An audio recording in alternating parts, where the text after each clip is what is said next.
ចាសូមគោរពជំរាបសួរបងប្អូនអ្នកនរគ្នាថ្ងៃនេះយើងមានឱកាសបានជួបគ្នាម្ដងទៀតហើយបងប្អូនណាតាមរយៈវីដេអូចែករំលែករបស់ខ្ញុំហើយសម្រាប់វីដេអូរបស់ខ្ញុំថ្ងៃនេះគឺខ្ញុំលើកយកប្រធានបទទាក់ទងជាមួយនឹងរាសីប្រចាំខែវិច្ឆិកាឬយើងហៅថាជាខែកុលបើយើងហៅទៅតាមក្បួនប៉ាជឺណាយកមកចែករំលែកជូនបងប្អូនទាំងអស់គ្នាដើម្បីបងប្អូនទាំងអស់គ្នាបានដឹងមុនថានៅក្នុងខែវិច្ឆិកានេះតើបងប្អូនមានបញ្ហាអីខ្លះកើតឡើងនៅក្នុងតារាងប៉ាជឺរបស់បងប្អូនមានសត្វឆុងដែរឬទេតើធាតុដែលចោលមកប្រចាំខែកុលនេះជាធាតុដែលនាំលាភសំណាងឲ្យបងប្អូនឬមួយក៏ធាតុដែលនាំបញ្ហាឲ្យបងប្អូនណាដូច្នេះសម្រាប់បងប្អូនដែលចង់ដឹងថានៅក្នុងខែវិច្ឆិកានេះជោគជតារាសីរបស់បងប្អូនជួបអ្វីខ្លះជោគជតារាសីរបស់សមាជិកក្រុមគ្រួសាររបស់បងប្អូនជួបអ្វីខ្លះបងប្អូនអាចតាមដានជាមួយនឹងខ្ញុំតាមរយៈវីដេអូប្រចាំខែនេះបានណាបងប្អូនអាចនឹងដឹងខ្ញុំនឹងលម្អិតជូនទៅតាមតួរាសីនីមួយៗនៃធាតុទាំង5គឺមានធាតុឈើធាតុភ្លើងធាតុដីធាតុមាសហើយនិងធាតុទឹកណាសម្រាប់បងប្អូនដែលមានតួរាសីធាតុទាំង5នឹងតែម្ដងប៉ុន្តែមុននឹងចូលដល់ប្រធានបទរបស់យើងនៅក្នុងថ្ងៃនេះខ្ញុំសូមឲ្យបងប្អូនដែលមិនទាន់បានជួយ like និង subscribe នៅ channel YouTube របស់ខ្ញុំបងប្អូនកុំភ្លេចណាជួយ like និង subscribe នៅ channel YouTube របស់ខ្ញុំផងពីព្រោះនៅពេលដែលបងប្អូនបាន like និង subscribe នៅ channel YouTube របស់ខ្ញុំបងប្អូននឹងទទួលបានវីដេអូថ្មីណា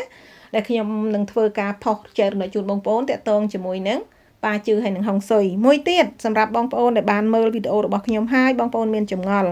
នៅក្នុងការចែករំលែករបស់ខ្ញុំមិនថាវីដេអូមួយនេះឬមួយក៏វីដេអូមុនទេដែលនៅក្នុង channel របស់ខ្ញុំតាក់ទងជាមួយនឹងប៉ាជឺហុងស៊ុយហើយចង់សួរបន្ថែមបងប្អូនអាចចុច link នៅក្នុង comment ខាងក្រោមវីដេអូរបស់ខ្ញុំដើម្បីចូលទៅក្នុងក្រុម Telegram របស់ខ្ញុំណាខ្ញុំនឹងឆ្លើយសំណួរជូនបងប្អូនទាំងអស់គ្នានៅក្នុងក្រុម Telegram ហើយពាក់ព័ន្ធជាមួយនឹងក្រុម Telegram នេះផងដែរខ្ញុំក៏មានការចែករំលែកជាលក្ខណៈព័ត៌មានប្រចាំថ្ងៃដូចជារាសីប្រចាំថ្ងៃទិសហេងទិសឆុងប្រចាំថ្ងៃណាហើយវេលាល្អៗសម្រាប់បងប្អូនធ្វើការសមាធិទិសល្អៗសម្រាប់បងប្អូនធ្វើការសមាធិស្រូបទាញលាភសំណាងទៅតាមក្បួនជីមិនតិនជាប្រចាំថ្ងៃហើយក៏មានការចែករំលែកតាក់ទងជាមួយនឹងប្រតិទិនប្រចាំខែដែលបងប្អូនអាចយកទៅប្រើប្រាស់បានពេញមួយខែហើយក៏មានការចែករំលែកតាក់ទងជាមួយនឹងវេលាធ្វើកតុនលាភនិងវេលាលៀងសួយជាប្រចាំផងដែរហេតុនេះសម្រាប់បងប្អូនដែលចង់បានព័ត៌មានទាំងអស់នេះបងប្អូនអាចចុច link នៅក្នុង comment ចូលទៅក្នុងក្រុមបងប្អូននឹងទទួលបានព័ត៌មានទាំងអស់នេះជារៀងរាល់ថ្ងៃបងប្អូនណាឥឡូវនេះយើងកុំឲ្យខាតពេលយូរយើងងាកមកប្រធានបទរបស់យើងវិញសម្រាប់ប្រធានបទថ្ងៃនេះដូចខ្ញុំបានជម្រាបជូនបងប្អូនរួចហើយណាថាយើងនឹងនិយាយអំពីរាសីប្រចាំខែវិច្ឆិកាណាឬយើងហៅថាជាខែកុលនៅក្នុងខែវិច្ឆិកាឆ្នាំ2025នេះបើយើងមើលទៅលើរាសីប្រចាំខែគឺជាខែកុលធាតុភ្លើងដកបងប្អូនណាបានន័យថានៅក្នុងខែវិច្ឆិកានេះគឺមានធាតុភ្លើងដកនៅរាសីខាងលើហើយកុលនៅរាសីខាងក្រោមបានន័យថាកុលធាតុភ្លើងដកនៅក្នុងវិជ្ជាប៉ាជឺសម្រាប់កុលគឺឆុងជាមួយនឹងម្សាញ់បងប្អូនទាំងអស់គ្នាភាគច្រើនដឹងហើយប៉ុន្តែភ្លើងដកគឺឆុងជាមួយនឹងមាសដកដូច្នេះនៅក្នុងខែវិច្ឆិកានេះអ្នកដែលមានតួរាសីប្រឈមជាងគេណាបាទថាតួរាសីដែលនឹងងាយនឹងប៉ះទង្គិចជាងគេគឺអ្នកដែលមានតួរាសីមាសដកលើម្សាញ់បងប្អូនបានន័យថាមានមាសដកនៅរាសីខាងលើនៅក្នុងតារាងប៉ាជឺនិងម្សាញ់នៅរាសីខាងក្រោមណាមិនថាឆ្នាំមាសដកឆ្នាំម្សាញ់មាសដកខែម្សាញ់មាសដកថ្ងៃម្សាញ់មាសដកម៉ោងម្សាញ់មាសដកទេគឺបងប្អូននឹងងាយរងផលប៉ះពាល់ច្រើនជាងគេគឺយើងមកឲ្យយើងឆុងទាំងរាសីខាងលើនិងរាសីខាងក្រោមណាខ្ញុំសូមបញ្ជាក់សម្រាប់បងប្អូនដែលមានមាសដកនៅក្នុងតារាងប៉ាជឺណាពិសេសអ្នកដែលមានមាសដកនៅរាសីខាងលើហើយមានម្សាញ់នៅរាសីខាងក្រោមបានន័យថាយើងអាចនឹងមានផលប៉ះទង្គិចខ្លាំងនៅក្នុងខែវិច្ឆិកានេះបងប្អូនណាប៉ុន្តែខ្ញុំសូមជម្រាបជូនបងប្អូនថានៅពេលដែលបងប្អូនឮខ្ញុំបញ្ជាក់ថាបងប្អូនមាន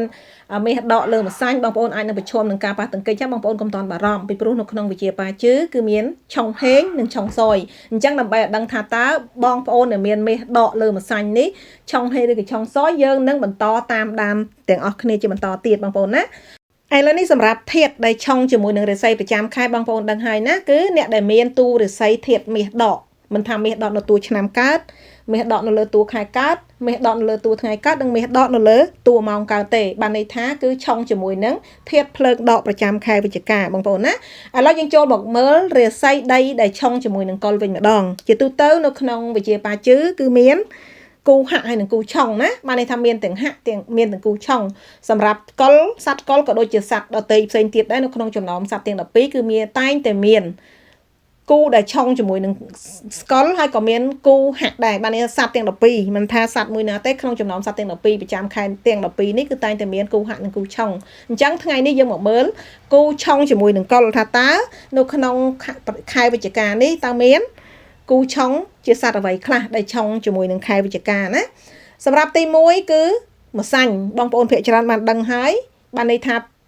មួយសាញ់ឆុងជាមួយកុលនេះភាគច្រើនគឺបងប្អូនបានដឹងច្បាស់ហើយណាហើយនៅក្នុងវិជាបាជឺការឆុងរវាងម្សាញ់ហើយនឹងកុលគឺហៅថា6គូឆុងបងប្អូនណាគឺសត្វ6គូឆុងបានន័យថាសត្វដែលឆុងគ្នាចំពុះមុខតែម្ដងណាបានន័យបើសិនជាឧបមាថាជាឡានគឺបុកគ្នាចំពីមុខតែម្ដងហ្នឹងគឺឆុងរវាង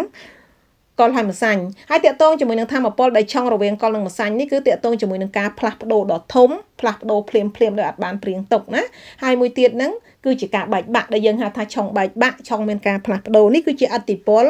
ការឆុងរវាងកុលហើយនិងម្សាញ់ដូច្នេះសម្រាប់បងប្អូនអាចទៅពិនិត្យមើលនៅក្នុងទូរស័ព្ទរបស់បងប្អូនបានថាតើបងប្អូនមានម្សាញ់ដែរឬទេមិនថាម្សាញ់តួឆ្នាំម្សាញ់តួខែម្សាញ់តួថ្ងៃឬក៏ម្សាញ់តួម៉ោងទេបានន័យថាបើបងប្អូនមាននៅក្នុងតារាងប៉ាជឺបងប្អូននឹងមានផលប៉ះទង្គិចឬមួយក៏មានផលផ្លាស់ប្ដូរណានៅក្នុងខែវិច្ឆិកានេះហើយផ្លាស់ប្ដូរទៅលើអ្វីខ្លះខ្ញុំនឹងជម្រាបជូនបន្តិចទៀតណាឥឡូវនេះយើងមកមើលគូឆុងជាមួយនឹងកុលឲ្យអស់សិនបងប្អូនចំពោះគូទី2គឺ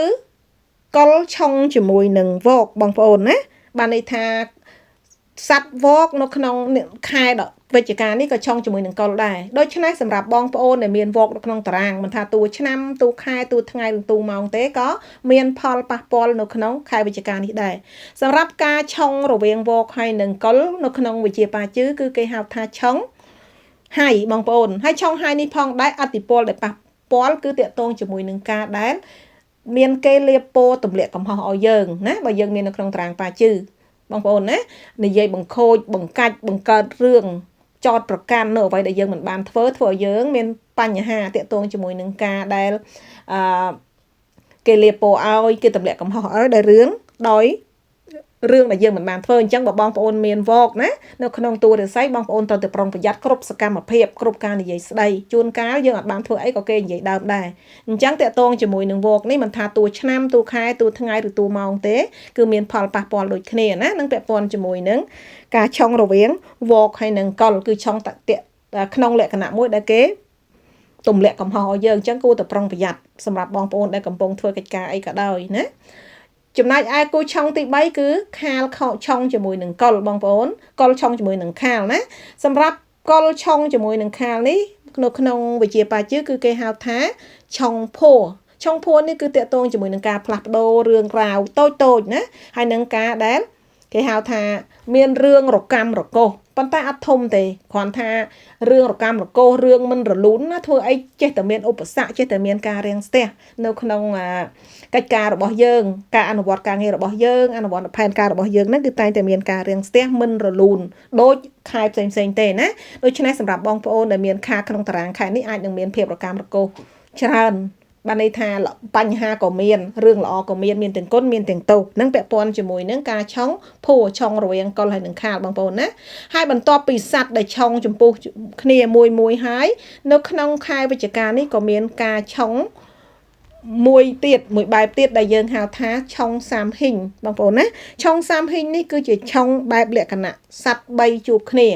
បានន័យថានៅក្នុងក្រុមសាមហ៊ីងនេះនៅក្នុងខែវិច្ឆិកានេះយើងហៅថាសាមហ៊ីងផាហៈអញ្ចឹងពាក់ព័ន្ធជាមួយនឹងសត្វផាហៈគឺជាសត្វធ្វើដំណើរអញ្ចឹងការសាមហ៊ីងផាហៈនេះគឺបានថាឆុងសាមហ៊ីងរវាងសត្វធ្វើដំណើរ3ជួបគ្នាណាឧទាហរណ៍ដូចជាកុលវកម្សាញ់បងប្អូនណាហ្នឹងគឺជាក្រុមសាមហ៊ីងឬមួយក៏កុលវកខាលណាអញ្ចឹងដូចឆ្នេះសម្រាប់នៅក្នុងខែវិច្ឆិកានេះមិនមែនមានតែសត្វមួយដែលឆុងទេចំពោះបងប្អូនដែលមានសត្វ2នៅក្នុងតារាងក៏បងប្អូនគួរតែប្រុងប្រយ័ត្នឲ្យបានច្រើនពីព្រោះអតិពលនៃការឆុងសាមហ៊ីងនេះគឺបើយើងនិយាយអំពីអតិពលនៃការឆុងគឺឆុង1ធ្វើគុណនឹង3បងប្អូនណាឧទាហរណ៍ថាបើ1នឹង1ប៉ះគ្នាត្រូវប៉ុន20%ប៉ុន្តែបើ1ជួបគ្នា3មិនសុំទោសបើ3ជួបគ្នាបានន័យថាអាចនឹងប៉ះគ្នារហូតដល់60%អញ្ចឹងតកតងជាមួយនឹងបងប្អូនដែលមានសัตว์ធ្វើដំណើរនៅក្នុងតារាងប៉ាជឺណាខាលវកម្សាញ់កុលដូចគ្នា ពីព្រោះកុលក៏ឆុងគ្នាឯងដែរបងប្អូនអធិស្ឋានខ្ញុំអត់បានបញ្ជាក់ណាកុលអ្នកដែលមានកុលក៏ឆុងដែរពីកុលក៏ជាសត្វឆុងគ្នាឯងដែរអញ្ចឹងបានន័យថាកុលក៏ការឆុងមួយគឺមានម្សាញ់មានវកមានខាលហើយនឹងកុលឆុងគ្នាឯងណាធ្វើបាបខ្លួនឯងអញ្ចឹងបើសិនក្នុងតារាងប៉ាជឿរបស់បងប្អូនមានវកមានម្សាញ់2មានខាលមានកុលណាមានខាលមានម្សាញ់មានខាលមានវកឧទាហរណ៍ក្នុងខែនេះបងប្អូននឹងជួប30ហ៊ីងផាហៈហើយអតិពលនៃការឆុងដូចខ្ញុំបានជម្រាបជូនអញ្ចឹងណាបានន័យថាយើងនឹងមានផលប៉ះពាល់ច្រើនរឿងគ្រប់រឿងមកពីគ្រប់ជ្រុងរឿងរ៉ាវបន្តបន្ទាប់ណារឿងស្មុគស្មាញហើយរឿងទាំងអស់ហ្នឹងគឺមិនស្រាលប្រហែលទេពីព្រោះជាលក្ខណៈសាមហ៊ីងពិសេសពាក់ព័ន្ធជាមួយនឹងការធ្វើដំណើរពីព្រោះបងប្អូនដឹងហើយសត្វផាហៈគឺជាសត្វធ្វើដំណើរណាឆ្នាំនេះម្សាញ់ខែនេះកុលអញ្ចឹងបានន័យថារវាងខែនឹងឆ្នាំក៏ជាមិន breaker ដែរហើយបើយើងមានសត្វឆុងនៅក្នុងតារាងប៉ាជឿយើងទៀតបើមាន2មាន3ទៀតគឺកាន់តែធ្ងន់ធ្ងរដូច្នេះសម្រាប់បងប្អូនដែលមានសត្វធ្វើដំណើរនៅក្នុងតារាងប៉ាជឿមិនថា1 2 3ទេបងប្អូនត្រូវតែប្រុងប្រយ័ត្នឲ្យបានខ្ពស់ពីផ្សេងពាក់ព័ន្ធជាមួយនឹងការធ្វើដំណើរនៅលើដងផ្លូវបងប្អូនណាពីព្រោះឱកាសនឹងមានបញ្ហាកើតឡើងគឺច្រើននៅក្នុងខែវិច្ឆិកានេះអ្វីដែលខ្ញុំចង់ផ្ដាំគឺសូមឲ្យបងប្អូនធ្វើដំណើរដោយការប្រុងប្រយ័ត្នណាប្រុងប្រយ័ត្នពង្រឹងស្មារតីក្នុងការធ្វើដំណើរកុំដើរលេងយប់ហួសម៉ោងជ្រៅណាពីព្រោះអីយើងអាចនឹងមានបញ្ហាសម្រាប់បងប្អូនដែលមានសត្វធ្វើដំណើរនៅក្នុងតារាងមិនថាឆុង6គូឆុងហើយឆុងភួរឬក៏ឆុងខ្លួនឯងឬមួយក៏សាមហ៊ីងទេបងប្អូនត្រូវតែប្រុងប្រយ័ត្នណានឹងពាក់ព័ន្ធជាមួយនឹងការឆុងឥឡូវនេះពាក់ព័ន្ធជាមួយនឹងឥទ្ធិពលនៃសត្វឆុងនៅក្នុងតារាងប៉ាជឿបងប្អូនដឹងហើយខ្ញុំសូមជម្រាបអំពីលក្ខណៈនៃការឆុងវិញណាសម្រាប់លក្ខណៈនៃការឆុងដូចខ្ញុំបានជម្រាបជូនអញ្ចឹងថាការឆុងមិនថានៅតួឆ្នាំតួខែតួថ្ងៃឬតួម៉ោងកើតទេឲ្យតែមាននៅក្នុងតារាងប៉ាជឿបងប្អូននឹងមានផលប៉ះទង្គិចដូចគ្នាហេតុនេះខ្ញុំបង្ហាញអំពីលក្ខណៈនៃការឆុងថាតើឆុងតួណាប៉ះពាល់ទៅលើអីណាប្រសិនបើបងប្អូនមានសត្វឆុងណាមិនថាម្សាញ់វកខាលកុលឬមួយក៏សាមហ៊ីងនៅក្នុងតួឆ្នាំទេឃើញថាបងប្អូនអាចនឹងមានផលប៉ះពាល់ជាមួយនឹងអ្នកនៅសង្គមខាងក្រៅបានន័យថាមិត្តភ័ក្តិនៅសង្គមខាងក្រៅការងារនៅសង្គមខាងក្រៅឬមួយក៏ពាក់ព័ន្ធជាមួយនឹងសាច់ញាតិបងប្អូនសាច់ឆ្ងាយសាច់ញាតិចាស់ទុំឬមួយក៏តាក់ទងជាមួយនឹងអ្នកដែលមានអំណាចឋានៈទូនាទីឬមួយក៏អ្នកមានអំណាចនៅក្នុងសង្គមណាហើយមួយទៀតសម្រាប់បងប្អូនជាអាជីវករអាចនឹងមានផលប៉ះពាល់ជាមួយនឹងអតិថិជនរបស់បងប្អូនបើសុខភាពគឺពាក់ព័ន្ធជាមួយនឹងក្បាលណានឹងក្បាលបើបងប្អូនឆុងផ្នែកខាងក្រោមអាចពាក់ព័ន្ធជាមួយនឹងខួរក្បាលមានការឈឺក្បាលច្រើននៅក្នុងខែនេះតែបើបងប្អូនឆុងទាំងលើទាំងក្រោមយ៉ាងម៉េចគឺបងប្អូនមានមាសដកលើតួឆ្នាំហើយសត្វឆុងនៅខាងក្រោមបងប្អូនអាចនឹងមានបញ្ហាតាក់ទងជាមួយនឹងទាំងផ្នែកខាងក្រៅផ្នែកខាងក្នុងនៃក្បាលរបស់យើងណាសម្រាប់បងប្អូនដែលមានសត្វឆុងនៅក្នុងតួឆ្នាំកើតឆ្នាំនេះខ្ញុំមិនសំទោសខែនេះបងប្អូនដាច់ខាតជៀសវាងក្នុងការធ្វើការកែសម្ផស្សណាពីព្រោះយើងឆុងអាចនឹងប៉ះពាល់ឆ្នាំហើយខែនេះមកទៀតនឹងអាចមានបញ្ហាបងប្អូនចំពោះបងប្អូនដែលមានសត្វឆុងនៅក្នុងតួខែកើតណាតួខែកើតតំណាងឲ្យការងារតំណាងឲ្យមិត្តភ័ក្តិរួមការងារតំណាងឲ្យ office ការងាររបស់បងប្អូនបើយើងផ្ដោតទៅលើការងារណាហើយបើផ្ដោតទៅលើសាច់ញាតិវិញគឺជាឪពុកម្ដាយនិងបងប្អូនស្រីរបស់យើងអញ្ចឹងបងប្អូនគួរតែប្រុងប្រយ័ត្នបងប្អូនអាចនឹងមានបញ្ហាប៉ះទង្គិចជាមួយនឹងឪពុកម្ដាយជាមួយបងប្អូនប្រុសស្រីបើសិនជាបងប្អូនឆុងរាសីទាំងលើទាំងក្រោមហើយបងប្អូនអាចនឹងមានការប៉ះទង្គិចជាមួយមិត្តភ័ក្តិកន្លែងការងារឬមួយក៏ចៅហ្វាយនៃផ្ទាល់ខ្លួនរបស់បងប្អូនណាអញ្ចឹងគួរតែប្រុងប្រយ័ត្នបើសិនជាបងប្អូនមានសត្វឆុងនៅក្នុងតួថ្ងៃកើតសំទោសពាក់ព័ន្ធជាមួយនឹងសុខភាពវិញតួខែកើតពាក់ព័ន្ធជាមួយនឹងដើមទ្រូងណាខាងក្នុងខាងក្រៅអាស្រ័យទៅលើថាតើបងប្អូនឆុងលើទាំងក្រោមឬឆុងតែផ្នែកខាងក្រោមនៅក្នុងតួរាសីណាហើយបើបងប្អូនមានសត្វឆុងនៅក្នុងតួថ្ងៃកើតបងប្អូនអាចនឹងមានផលប៉ះទង្គិចតាក់ទងជាមួយនឹងមនុស្សជាទីស្រឡាញ់ស្វាមីភរិយាឬមួយក៏តាក់ទងជាមួយនឹងគូសង្សារអីដែលយើងស្រឡាញ់គ្នាណានឹងសម្រាប់តួថ្ងៃកើតចំពោះសុខភាពអាចមានបញ្ហាតាក់ទងជាមួយនឹងអវយវៈក្នុងពោះណាបងប្អូនគួរតែប្រុងប្រយ័ត្នអវយវៈក្នុងពោះមានអីគេខ្លះដែលយើងដឹងហើយក្នុងពោះយើងមានកាពះមានពោះវៀនណាសម្រាប់មនុស្សស្រីមានដៃស្បូនអីអញ្ចឹងទៅនឹងមានស្បូនអីអញ្ចឹងទៅហើយចំណែកបងប្អូនដែលមានសត្វឆុងនៅក្នុងម៉ោងកើតគឺបងប្អូនអាចប្រឈមជាមួយនឹងបញ្ហាដែលកើតឡើងដោយសារកូនចៅបរិវារនៅក្នុងបង្គាប់ណាបញ្ហាកើតឡើងដោយសារកូនមួយទៀតបងប្អូនក៏អាចមានបញ្ហាតាក់ទងជាមួយនឹងគ្រោះថ្នាក់ចរាចរណ៍ផងដែរពាក់ព័ន្ធជាមួយនឹងការឆុងប៉ះទៅខាងណាខាងទៅលើអីគឺប៉ះទៅលើជើងរបស់បងប្អូនណាតួម៉ោងកាត់ពាក់ព័ន្ធជាមួយនឹងជើងខាងលើជើងស្ដាំខាងក្រោមជើងឆ្វេងអញ្ចឹងបងប្អូនគួរតែប្រុងប្រយ័ត្នប្រសិនបើបងប្អូនមាន សัตว์ឆុងនៅក្នុងម៉ោងកើតណាយើងឆុងហើយពាក់ឆុងសัตว์ធ្វើដំណើរហើយឆុងតាក់ទងជាមួយនឹងការធ្វើដំណើរទៀតអញ្ចឹងគួរតែប្រុងប្រយ័ត្នឲ្យបានខ្ពស់សម្រាប់បងប្អូនដែលមានសัตว์ឆុងនៅក្នុងតួម៉ោងកើតណាឥឡូវនេះតាក់ទងជាមួយនឹងឥទ្ធិពលនៃការឆុងតើឆុងប៉ះទៅលើអ្វីខ្លះបងប្អូនបានដឹងហើយអញ្ចឹងយើងចូលមកមើលសัตว์ហៈប្រចាំខែវិច្ឆិកាវិញម្ដងណាដូចខ្ញុំជម្រាបជូនអញ្ចឹងមិនថាសัตว์មួយណាទេគឺតែងតែមានគូហៈហើយនិងគូឆុងអញ្ចឹងយើងមើលថាតើការឆុងការហៈអ្នកដែលមានសัตว์ហៈនៅក្នុងតារាងប៉ាជឺតើពិតជាល្អពិតប្រាកដដែរឬទេអញ្ចឹងបងប្អូនចូលទៅមើលណាឥឡូវនេះយើងមើលទៅលើគូហៈប្រចាំខែវិច្ឆិកាអញ្ចឹងតាក់ទងជាមួយនឹងគូហៈប្រចាំខែវិច្ឆិកាណាសម្រាប់សัตว์ដែលហៈជាមួយកុលនៅក្នុងខែនេះគឺមានដូចជាសัตว์ផ្សេងដែរគឺមាន6គូហៈណាមានបង្គំត្រៃទិសនិងមានបង្គំត្រៃភគីបងប្អូនណាបានន័យថាសัตว์2ហៈគ្នាសัตว์3ហៈគ្នាអញ្ចឹងតាក់ទងជាមួយនឹងថាចង់ដឹងថាតើនៅក្នុងខែនេះតើមានសัตว์អ្វីខ្លះដែលហៈជាមួយនឹងកុលយើងចូលមើលទាំងអស់គ្នាណាទី1នេះគឺសัตว์6គូហៈបងប្អូន6គូហៈនៅក្នុងខែវិច្ឆិកានេះគឺជាខាលអញ្ចឹងបងប្អូនអាចនឹងឆ្ងល់ថាហេតុអីមុននេះខ្ញុំបានបញ្ជាក់ថាខាលគឺជាសัตว์ដែលឆុងជាមួយនឹងកុលតែខ្ញុំសូមជម្រាបជូនបងប្អូនថានៅក្នុងវិជាបាជឺសម្រាប់គូសัตว์ខាលនិងកុលនេះជា6គូហៈផងជាគូឆុងភួរផងបានន័យថាទាំងពីរអ្នកនេះគឺមានទាំងស្អប់មានទាំងស្រឡាញ់ណាអញ្ចឹងសម្រាប់ការហៈរវាងខាលនិងកុលនេះគឺជា6គូហៈហើយបង្កើតជាធាតុឈើបងប្អូនណានឹងខ្ញុំសូមបញ្ជាក់ណានឹងពាក់ព័ន្ធជាមួយនឹងសัตว์6គូហៈហើយចំពោះសัตว์បង្គំត្រៃភគីវិញនៅក្នុងខែកុលនេះនឹងមានសัตว์2ទៀតមកជួបជាមួយនឹងកុលហើយបង្កើតជាធាតុថ្មីណាក្នុងនោះដែលយើងហៅក្នុងវិជាបាជឺថាការបង្គំត្រៃភគីអញ្ចឹងនៅក្នុងខែវិច្ឆិកានេះសัตว์ដែលបង្គំជាមួយកុលជាត្រៃភគីបង្កើតជាធាតុថ្មីគឺមានថោះហើយនិងមមែបងប្អូនណាអញ្ចឹងបើសិនជាបងប្អូនមានថោះមានមមែនៅក្នុងតួរាសីបងប្អូនជួបជាមួយនឹងកុលបានន័យថាបងប្អូនអាចនឹងជួបសัตว์ត្រៃភគីបង្កើតជាធាតុឈើបងប្អូនណាដូចខាលហើយនឹងកុលផងដែរខាលនិងកុលក៏ជួបគ្នាបង្កើតឈើថោះមមែមកជួបកុលក៏បង្កើតគ្នាជាធាតុឈើផងដែរណាហើយក្រៅពីសัตว์បង្គំត្រៃភគីគឺយើងនៅមានសัตว์មួយទៀតដែលសំទោសសัตว์មួយក្រុមទៀតដែលហាក់ជាមួយនឹងកុលគឺ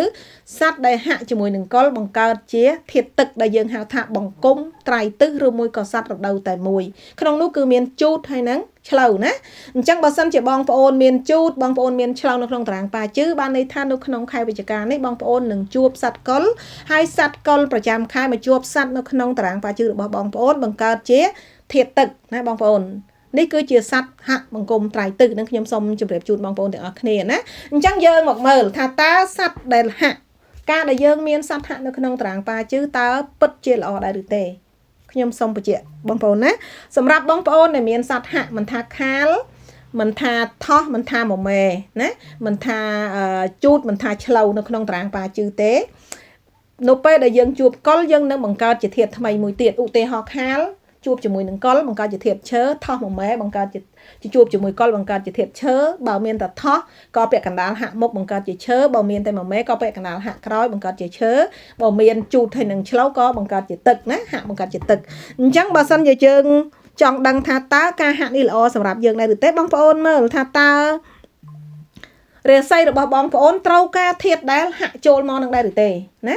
បើសិនជាបងប្អូនត្រូវការធាតុដែលមានសัตว์បង្គំគ្នាបង្កើតជាហៈបងប្អូននឹងល្អសម្រាប់ខែវិច្ឆិកានេះប៉ុន្តែប្រសិនបើបងប្អូនមានសัตว์ហៈនៅក្នុងតារាងប៉ាជឺប៉ុន្តែបង្កើតជាធាតុឲ្យទោសវិញ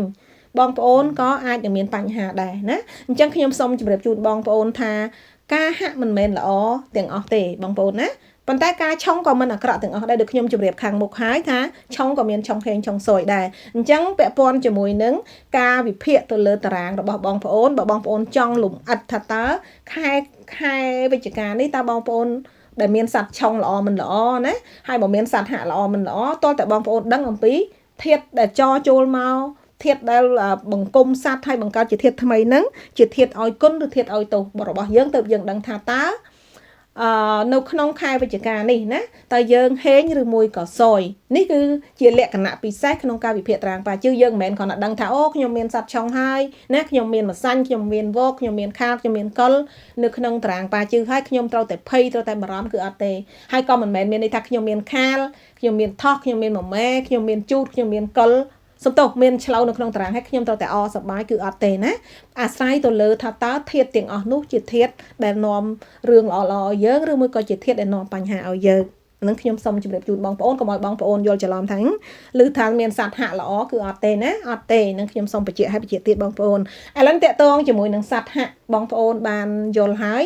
ណាបានយល់ហើយយល់បានប្រមាណខ្ញុំមិនដឹងទេបើមិនយល់ព្យាយាមស្ដាប់ឲ្យបានច្រើនដងខ្ញុំជឿជាក់ថាបងប្អូននឹងយល់ឥឡូវយើងមកមើលអំពីធាតុរាសីសំទោសរាសីទាំង5នៅក្នុងខែវិច្ឆិកាវិញម្ដងណាបងប្អូនដូចខ្ញុំបានជម្រាបជូនហើយនៅក្នុងខែវិច្ឆិកានេះគឺជាខែកុលធាតុភ្លើងដកណាអញ្ចឹងសម្រាប់រាសីទាំង5នៅក្នុងខែវិច្ឆិកានេះតើមានលក្ខណៈបែបណាយើងខ្ញុំនឹងទៅលម្អិតជូនបងប្អូនទាំងអស់គ្នាណាធាតុទាំង5គឺមានធាតុអីបងប្អូនមានធាតុឈើមានធាតុភ្លើងមានធាតុដីមានធាតុទឹកណាបានន័យថា5ធាតុតួខ្លួនធាតុទាំង5មិនថាធាតុបូកមិនថាធាតុដកទេប៉ុន្តែខ្ញុំសរុបថាតួខ្លួនធាតុទាំង5ណាសម្រាប់5ធាតុហ្នឹងតើទទួលរងឥទ្ធិពលអីខ្លះពីរាសីប្រចាំខែវិច្ឆិកានេះបងប្អូនណាទី1ខ្ញុំលើកយកអ្នកដែលមានតួរាសីធាតុឈើបងប្អូនសម្រាប់អ្នកដែលមានតួរាសីធាតុឈើមិនថាឈើបូកឬឈើដកទេនៅក្នុងខែវិច្ឆិកានេះប្រសិនបើតួរាសីរបស់បងប្អូនរឹងមាំណាខ្លាំងបងប្អូនត្រូវការភ្លើងឃើញថាល្អពាក់ព័ន្ធជាមួយនឹងការងារបានន័យថាធាតុភ្លើងជាធាតុកកើតរបស់ធាតុឈើអញ្ចឹងឱកាសថ្មីឱកាសចាប់ផ្ដើមណាគឺឱកាសមកដល់ហើយអ្នកដែលមានតួរាសីធាតុឈើឱកាសការងារគឺមាន2ខែហើយគឺខែចហើយនឹងខែកុលនេះឯងបងប្អូនណាប៉ុន្តែលក្ខណៈពិសេសខុសគ្នារវាងខែចនិងខែកុលខែ10និងខែ11នេះចំពោះបងប្អូនដែលមានតួរាសីធាតុឈើគឺខុសគ្នានៅក្នុងខែ10បងប្អូនដែលមានតួរាសីធាតុឈើរឹងមាំគឺហេងណាពីព្រោះបងប្អូនជួបទាំងការងារបងប្អូនជួបទាំងលុយប៉ុន្តែនៅក្នុងខែវិច្ឆិកានេះបងប្អូនដែលមានតួរាសីធាតុឈើខ្លាំងណាបងប្អូនមានការងារប៉ុន្តែបងប្អូន stress ច្រើនទី1បងប្អូនរកលុយបានច្រើនប៉ុន្តែបងប្អូនអត់សល់លុយទេនៅក្នុងខែ11នេះអញ្ចឹងបងប្អូនដែលមានតួរាសីធាតុឈើរឹងមាំបងប្អូនស្ដាប់ណាទី2បងប្អូនអាចនឹង stress តាក់ទងជាមួយនឹងសតិបញ្ញាការគិតរបស់យើងអាចនឹងមានបញ្ហាដោយសារចំណេះដឹងរបស់យើងទីហើយមួយទៀតបងប្អូនអាចមានបញ្ហាជាមួយនឹងម្ដាយណាបើយើងផ្ដោតទៅលើបុគ្គលនៅក្នុងក្រុមគ្រួសារបើអ្នករៀនអាចនឹងមានបញ្ហាជាមួយនឹងគ្រូបងប្អូនអាចមានបញ្ហាសុខភាពតាក់ទងជាមួយនឹងវត្ថុស័ក្តិសិទ្ធិណាដែលបង្កផលលំបាកដល់បងប្អូនឬមួយក៏ពាក់ព័ន្ធជាមួយនឹងថ្នាំព្យាបាលដែលបងប្អូនប្រើរយៈពេលយូរអញ្ចឹងបានន័យថាអ្នកដែលមានតួរាសីធាតុឈើនៅក្នុងខែនេះហេងការងារប៉ុន្តែអាចមានបញ្ហាសុខភាពឬក៏មានបញ្ហាចំនួនដែរមួយទៀតក៏បងប្អូនអាចនឹងមានការប្រកួតប្រជែងខ្លាំងនៅលើទីផ្សារណាបាននេះអាចនឹងមានគូប្រជែងជើងខ្លាំងឬមួយក៏គូប្រជែងដែលគេបង្កើតអ្វីដែលដូចយើងហើយមកប្រជែងជាមួយយើងហើយក៏អាចមានបញ្ហាដោយសារមិត្តភ័ក្តិដោយសារបងប្អូនដែលនាំបញ្ហាឲ្យបងប្អូនដែរណាហើយការចំណាយក៏ច្រើននៅខ្ញុំជម្រាបជូនអញ្ចឹងបើមានមិត្តភ័ក្តិបងប្អូនខ្ចីលុយអីអាចនឹងបាត់បង់អញ្ចឹងសរុបមកអ្នកដែលមានតួរាសីធាតុភ្លើងរឹងមាំសុំទោសធាតុឈើរឹងមាំនៅក្នុងខែនេះគឺ50-50មិន 100% ទេណាហ្នឹងឲ្យខ្ញុំសូមបញ្ជាក់ពិសេសបើសិនជាបងប្អូនមានសត្វហាក់នៅក្នុងតារាងប៉ាជឺបង្កើតជាធាតុឈើទៀតបងប្អូនត្រូវតែប្រុងប្រយ័ត្នតាក់ទងជាមួយនឹងមនុស្សដែលស្គាល់គ្នាដែលជិតស្និទ្ធគ្នាណាដែលមានទំនាក់ទំនងល្អជាមួយគ្នាចំពោះបងប្អូនដែលមានតួរាសីធាតុឈើខ្សោយណាមិនថាឈើបូកឈើដកទេនៅក្នុងខែនេះបងប្អូនអាចនឹងមានការហត់នឿយលើសពីមុនស្មុគស្មាញពាក់ព័ន្ធជាមួយនឹងការងាររបស់បងប្អូនមានបញ្ហាដោយសារការងារណាប៉ុន្តែបងប្អូនមានឱកាសល្អក្នុងការទទួលបានការជួយឧបត្ថម្ភគាំទ្រទទួលបាន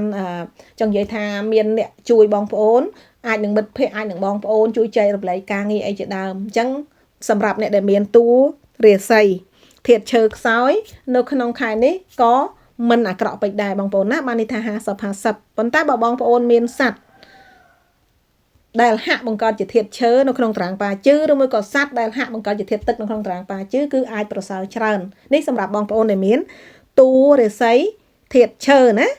មិនថាឈើដកឈើបូកទេអញ្ចឹងបងប្អូនអាចទៅពិនិត្យមើលនៅក្នុងតារាងប៉ាជឺរបស់បងប្អូនបានទី2គឺអ្នកដែលមានតួរាសីធាតុភ្លើងបងប្អូនចំពោះបងប្អូនដែលមានតួរាសីធាតុភ្លើងមិនថាភ្លើងបូកឬក៏ភ្លើងដកទេ នៅក្នុងខែវិច្ឆិកានេះជួបជាមួយនឹងភ្លើងណាបើសិនជាបងប្អូនមានតួរាសីភ្លើងរឹងមាំនៅក្នុងខែវិច្ឆិកានេះបងប្អូនអាចនឹងមានការខាត់បងលុយកាក់មានការចំណាយច្រើនលើកំណត់ណានឹងបើយើងមើលទៅលើដួងរាសីធាតុភ្លើងប៉ុន្តែបងប្អូនក៏អាចនឹងមានឱកាសទទួលបានអំណាចតួនាទីផងដែរបានន័យថាភ្លើងបងប្អូននឹងមានអ្នកជួយណាជួយឲ្យបងប្អូនមានឋានៈមានតួនាទីបងប្អូនក៏អាចនឹងមានឥទ្ធិពលដែរប៉ុន្តែបងប្អូនក៏ stress ច្រើនដែរជួនកាលអ្នកដែលជួយអាចជួយមែនប៉ុន្តែជួយឲ្យបងប្អូនធ្វើអ្វីដែលខុសៗអញ្ចឹងប្រយ័ត្នប្រយែងតិចក្នុងការទទួលជំនួយពីមនុស្សជុំវិញខ្លួនសម្រាប់អ្នកដែលមានតួរាសីធាតុភ្លើងនៅក្នុងខែវិច្ឆិកានេះណាហើយប៉ុន្តែតកតងជាមួយនឹងអំណាចតួនាទីបងប្អូនអាចនឹងមានឱកាសឡើងតំណែងប្រសិនបើបងប្អូនទាំងអស់គ្នាបានត្រៀមលក្ខណៈទុកជាមុនណាបានន័យថាយើងត្រៀមលក្ខណៈនឹងចង់បានតំណែងតួនាទីថ្មីនឹងមានឱកាសផ្លាស់ប្ដូរតំណែងតួនាទីនៅក្នុងខែនេះឬមួយក៏បងប្អូនមានបញ្ហាអីកើតឡើងអាចពឹងពាក់អ្នកដែលមានឋានៈតួនាទីក៏អាចជួយបងប្អូនបានដែរណាអញ្ចឹងពាក់ព័ន្ធជាមួយនឹងអ្នកដែលមានតួរាសីធាតុភ្លើងមានឱកាសតំណែងការងារអាចពឹងពាក់អ្នកធំបានប៉ុន្តែបងប្អូនក៏អាចនឹងមានបញ្ហាតាក់ទងជាមួយនឹងការចំណាយជួបនឹងគូប្រជែងណាបងប្អូនមិត្តភ័ក្តិនាំបញ្ហាឲ្យឬមួយក៏តាក់ទងជាមួយនឹងការដណ្ដើមតំណែងពីយើងដែរណាអញ្ចឹងប្រយ័ត្នប្រយែងតិចសម្រាប់បងប្អូនដែលមានតួរាសីធាតុភ្លើងរឹងមាំណាមានអ្នកជួយប៉ុន្តែជួយឲ្យទៅយើង stress អាចឲ្យយើងមានបញ្ហាឬក៏ជួយនាំទៅធ្វើអ្វីដែលខុសនាំឲ្យបញ្ហាដល់ខ្លួនឯងចំពោះបងប្អូនដែលមានតួរាសីភ្លើងខ្សោយនៅក្នុងខែវិច្ឆិកានេះអាចនឹងល្អបងប្អូនណាពីព្រោះបើភ្លើងជួបភ្លើងបានន័យថាមានមិត្តភ័ក្តិមានបងប្អូនជួយឧបត្ថម្ភគាំទ្រជួយទំនុកបម្រុងជួយដោះស្រាយបញ្ហាភ្លើងជួបឈើគឺជាធាតុជំនួយរបស់ធាតុភ្លើងណាធ្វើឲ្យបងប្អូនទទួលបានចំណេះដឹងថ្មីជំនាញថ្មីល្អកាន់តែប្រសើរហើយពិសេសបើសិនជាមានសត្វដែលហាក់គ្នាបង្កើតជាធាតុឈើទៀតគឺកាន់តែល្អប្រសើរកើតមួយកម្រិតទៀតណានៅក្នុងតារាងប៉ាជើងតែបងប្អូនប្រយ័ត្នតាក់ទងជាមួយនឹងច្បាប់ណាពីព្រោះបងប្អូនអាចប្រឈមនឹងរឿងច្បាប់ត្រឡប់ដែរតាក់ទងជាមួយអ្នកមានអំណាចប្រយ័ត្នមានបញ្ហាជាមួយចៅហ្វាយនាយអ្នកដែលធំជាងណាតមមកតមសម្ដីហើយមួយទៀតការបើកបរអីប្រុងប្រយ័ត្នពលិសផាកពីព្រោះឆ្នាំខែនេះគឺឆុងតាក់ទងជាមួយនឹងការធ្វើដំណើរប្រយ័ត្នជិះឡានសុកប៉ូលិសចាប់យកលុយណានឹងប្រយ័ត្នប្រយែងនៅក្នុងខែវិច្ឆិកានេះអញ្ចឹងអ្នកដែលមានតួរាសីឈើខ្សោសំទោសភ្លើងខ្សោយមិនបញ្ហាច្រើនទេណាមិនបញ្ហាអីច្រើនទេបានន័យថាអាចនឹងល្អ 70% បងប្អូនប្រយ័ត្នប្រយែងទៅតាក់ទងជាមួយនឹងច្បាប់ត្រឡប់តាក់ទងជាមួយនឹងឆ្លោះជាមួយអ្នកដែលមានអំណាចទូនាទីទៅបានហើយណានឹងពាក់ព័ន្ធជាមួយនឹងអ្នកដែលមានតួភ្លើងខ្សោយ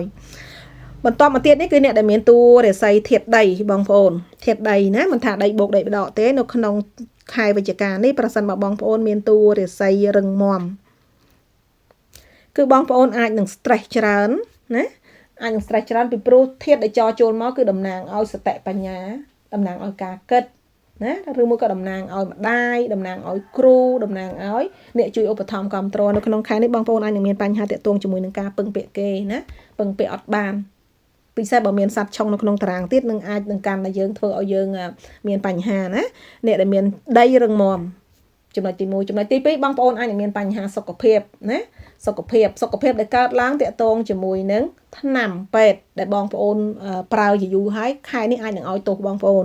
ហើយមួយទៀតបងប្អូនអាចនឹងមានបញ្ហាដោយសារបងប្អូនប៉ះពាល់ណា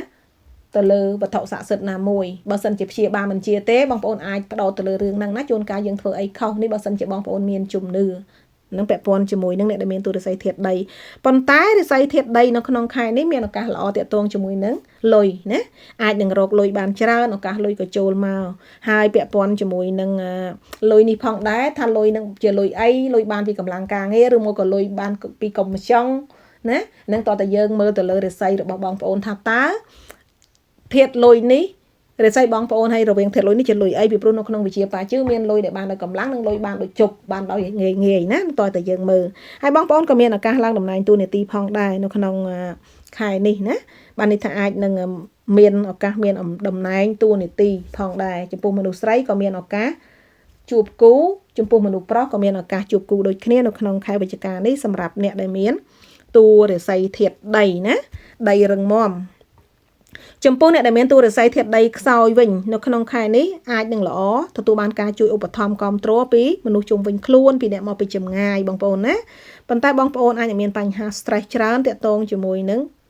ច្បាប់មានការឆ្លុះកុំមានការឆ្លុះប្រកែកគ្នាណាបើឆ្លុះប្រកែកគ្នានៅក្នុងខែនេះបងប្អូនអាចនឹងមានការប្តឹងផ្ដាល់ហើយបងប្អូនក៏មានបញ្ហារឿងលុយកាក់ដែរពេលមានបញ្ហាបំណុលប្រយ័ត្នប្រយែងបន្តិចបងប្អូនណាអ្នកដែលមានតួរិស័យដីខ្សោយក្នុងខែនេះគ្រប់គ្រងការចំណាយឲ្យបានត្រឹមត្រូវណាគ្រប់គ្រងការចំណាយឲ្យបានត្រឹមត្រូវហើយពិនិត្យមើលទៅលើបញ្ជីហិរញ្ញវត្ថុរបស់យើងឡើងវិញកុំធ្វេសប្រហែសមានលុយឲ្យគេខ្ចីប្រយ័ត្នបាត់បង់ណាពីព្រោះបងប្អូនអាចមានបញ្ហាតាក់ទងជាមួយនឹងរឿងលុយកាក់ហើយអាចមានបញ្ហាតាក់ទងជាមួយនឹងការប្តឹងផ្ដាល់ពាក់ព័ន្ធជាមួយនឹងច្បាប់ទៀតអញ្ចឹងគួរតែប្រុងប្រយ័ត្ននៅក្នុងខែវិច្ឆិកានេះសម្រាប់អ្នកដែលមានតួរិស័យដីខ្សោយណាបានន័យថាទទួលបានគេជួយប៉ុន្តែក៏មានបញ្ហានេះមានន័យថាបើយើងនិយាយពីភាពវិជ្ជមានវិញបើមានបញ្ហារត់ទៅពឹងគេជួយក៏អាចដោះស្រាយបានដែរណាបញ្ហាមានហើយបើកុំដោះស្រាយម្នាក់ឯងត្រូវតែរកជំនួយពីព្រោះបងប្អូននឹងមានឱកាសរកជំនួយបាននៅក្នុងខែវិច្ឆិកានេះណាសម្រាប់អ្នកដែលមានតួដីខ្សោយបងប្អូនបន្តមកទៀតនេះគឺអ្នកដែលមានតួរាសីធាតុមាសបងប្អូនមិនថាមាសបូកឬមួយក៏មាសដកទេណានៅក្នុងខែវិច្ឆិកានេះចំពោះបងប្អូនដែលមានតួរាសីមាសរឹងមាំមាសខ្លាំងគឺហេងខ្លាំងណាអញ្ចឹងនៅក្នុងខែវិច្ឆិកានេះយើងរកឃើញអ្នកដែលមានរាសីហេងខ្លាំងហើយបងប្អូនណាគឺអ្នកដែលមានតួរាសីធាតុមាសរឹងមាំពីព្រោះរាសីប្រចាំខែវិច្ឆិកានេះដូចខ្ញុំជម្រាបជូនអញ្ចឹងណាគឺរាសីភ្លើងលើកុលអញ្ចឹងសម្រាប់ភ្លើងចំពោះធាតុមាសរឹងមាំគឺជាធាតុឲ្យគុណតំណាងឲ្យតំណែងឋានៈទូនាទីកុលគឺជាធាតុទឹកតំណាងឲ្យការងារណាក្រោមកុលមានឈើតំណាងឲ្យលុយណាបងប្អូនអញ្ចឹងអ្នកដែលមានរាសីហេងជាងគេបំផុតនៅក្នុងខែវិច្ឆិកានេះគឺអ្នកដែលមានតួរាសីធាតុមាសរឹងមាំពិសេសសម្រាប់បងប្អូនដែលមានសត្វបង្គំត្រៃហៈឬមួយក៏សត្វគូហៈណាមិនថាមានខាលណាមានថោះមានមមែមានជូតមានឆ្លូវទេគឺល្អទាំងអស់សត្វបង្គំបង្កើតជាធាតុឈើតំណាងឲ្យលុយសម្រាប់អ្នកមានតួរាសីធាតុមាសណាបង្កើនធម៌ពលលុយនៅក្នុងតារាងនៅក្នុងរាសីយើងមួយកម្រិតទៀតសត្វបង្គំបង្កើតជាធាតុទឹកគឺតំណាងឲ្យការងារសម្រាប់អ្នកធាតុមាសដូច្នេះមិនថាមានសត្វអីទេនៅក្នុងតារាងប៉ាជឺគឺបានន័យថាគឺនៅតែហេងសម្រាប់អ្នកដែលមានតួរាសីធាតុមាសហើយបើសិនជាបងប្អូនមានសត្វឆុងនៅក្នុងតារាងប៉ាជឺវិញណាបានន័យថាមានម្សាញ់ឬមានវកក្នុងតារាងប៉ាជឺក៏បងប្អូននៅតែល្អដែរពីព្រោះគេហៅថាឆុងហេងបងប្អូនណាប៉ុន្តែគ្រាន់ថាតកតងជាមួយនឹងការឆុងទោះបីជាហេងក៏ដោយយើងអត់ចង់ជួបទេបើបងប្អូនមានសត្វឆុងនៅក្នុងតារាងប៉ាជឺបងប្អូនគួរតែប្រុងប្រយ័ត្នឲ្យបានខ្ពស់ណាកុំឲ្យមានបញ្ហាកើតឡើងធម្មតាមនុស្សយើងម្នាក់ប្រាថ្នាសុខប្រាថ្នាហេងប្រាថ្នាជោគជ័យមិនចង់មានបញ្ហាហើយចាំហេងតាមក្រោយទេណាពិសេសតាក់ទងនឹងខែនេះគឺតាក់ទងជាមួយនឹងការធ្វើចរាចរណ៍កុំឲ្យទាំងឡានបុកគ្នាហើយគេសងលុយបានច្រើនហ្នឹងណាគឺយើងអត់អាចគ្រប់គ្រងនៅស្ថានភាពដែលកើតឡើងនៅក្នុងពេលនោះបានទេអញ្ចឹងបងប្អូនត្រូវតែប្រុងប្រយ័ត្នឲ្យបានខ្ពស់ណាទោះបីជារាសីយើងឆុងហេងក៏ដោយចំពោះបងប្អូនដែលមានតួរាសីធាតុមាសខ្សោយវិញមិនថាមាសបូកឬមាសដកទេណាបានន័យថាបងប្អូនក៏សយខ្លាំងដែរនៅក្នុងខែនេះបងប្អូនណាខ្ញុំសូមបញ្ជាក់ណាអ្នកតួរាសីធាតុមាសដូចគ្នាមាសរឹងមាំគឺហេងខ្លាំងប៉ុន្តែមាសខ្សោយគឺ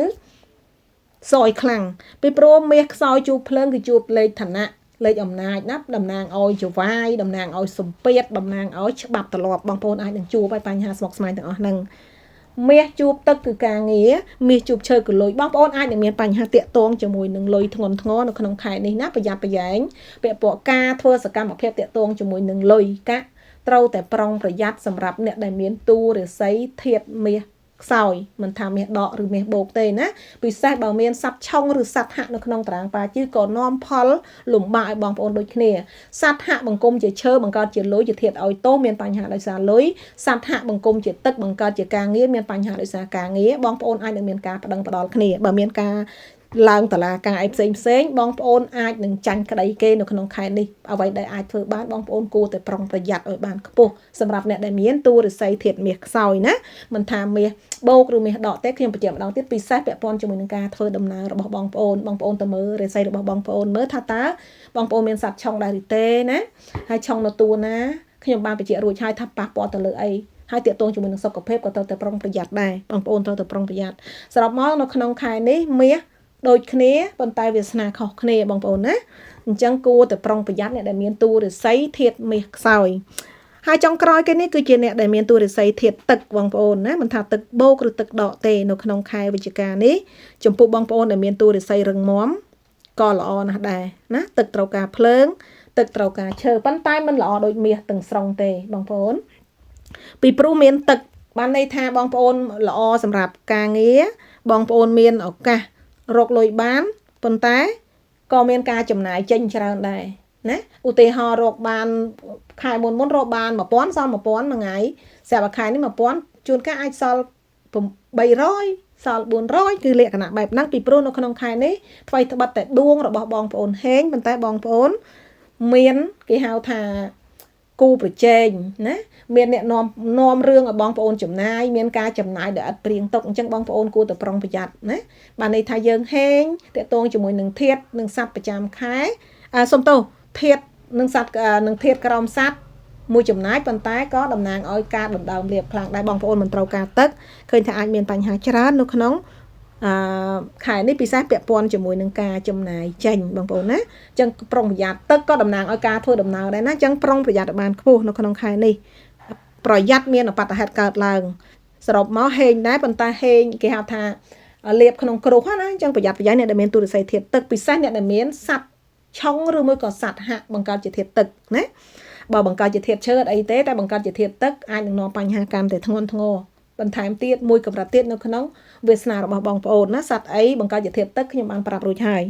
ចំពោះបងប្អូនដែលមានតួរិស័យទឹកខ្សោយវិញណាក៏មានបញ្ហាដូចគ្នាថ្មីត្បិតតែខែនេះទឹកចូលមកជួយបានមកចំណាយប៉ុន្តែបងប្អូនក៏មានបញ្ហារឿងលុយកាក់រឿងការងារច្រើនដែរណាអញ្ចឹងគួរតែប្រុងប្រយ័ត្នសរុបមកនៅក្នុងខែវិច្ឆិកានេះរាសីដែលហេងខ្លាំងជាងគេប្រចាំខែវិច្ឆិកាគឺអ្នកដែលមានតួរាសីមាសបូកសំទោសបងប្អូនមាសរឹងមាំណាមិនថាមាសនោះជាមាសបូកមាសនោះជាមាសដកទេមិនថាបងប្អូនមានសត្វឆុងឬមួយក៏បងប្អូនមានសត្វហាក់នៅក្នុងតារាងប៉ាជឺទេគឺនាំសំណាងដូចគ្នានៅក្នុងខែនេះអញ្ចឹងសម្រាប់បងប្អូនដែលមានទុរស័យធាតុមាសបូកបងប្អូនត្រៀមលក្ខណៈណាដើម្បីចាប់ឱកាសនៅក្នុងខែវិច្ឆិកានេះឲ្យបានពីព្រោះឃើញថាជាវេលាល្អសម្រាប់បងប្អូនដែលនឹងចាប់ផ្ដើមអ្វីដែលថ្មីណាដែលអាចបង្កើតអ្វីដែលថ្មីពិសេសអ្នកដែលមានគម្រោងត្រៀមទុកហើយដល់ខែហ្នឹងគឺយើងចាប់ផ្ដើមធ្វើសកម្មភាពតែម្ដងប៉ុន្តែយ៉ាងណាកុំភ្លេចរើសវេលាឲ្យបានត្រឹមត្រូវបងប្អូនណាពីព្រោះការរើសវេលានេះគឺជារឿងមួយដែលល្អបំផុតប្រសិនបើវាសនាបងប្អូនល្អតែបងប្អូនចាប់ផ្ដើមអ្វីដែលថ្មីនៅក្នុងវេលាមិនល្អក៏មិនបានជោគជ័យ 100% ដែរយើងអត់អាចមើលរំលងក្នុងការរើសវេលាមង្គលក្នុងកិច្ចការចាប់ផ្ដើមរឿងកិច្ចការថ្មីទេបងប្អូនណាអញ្ចឹងតកតងជាមួយនឹងធាតុដែលសយជាងគេក៏ជាមាសដូចគ្នាអញ្ចឹងនៅក្នុងខែនេះយើងរកឃើញហើយអ្នកដែលសយខ្លាំងគឺមាសខ្សោយអ្នកដែលហេងខ្លាំងគឺអ្នកដែលមានតួរិស័យធាតុមាសរឹងមាំបងប្អូន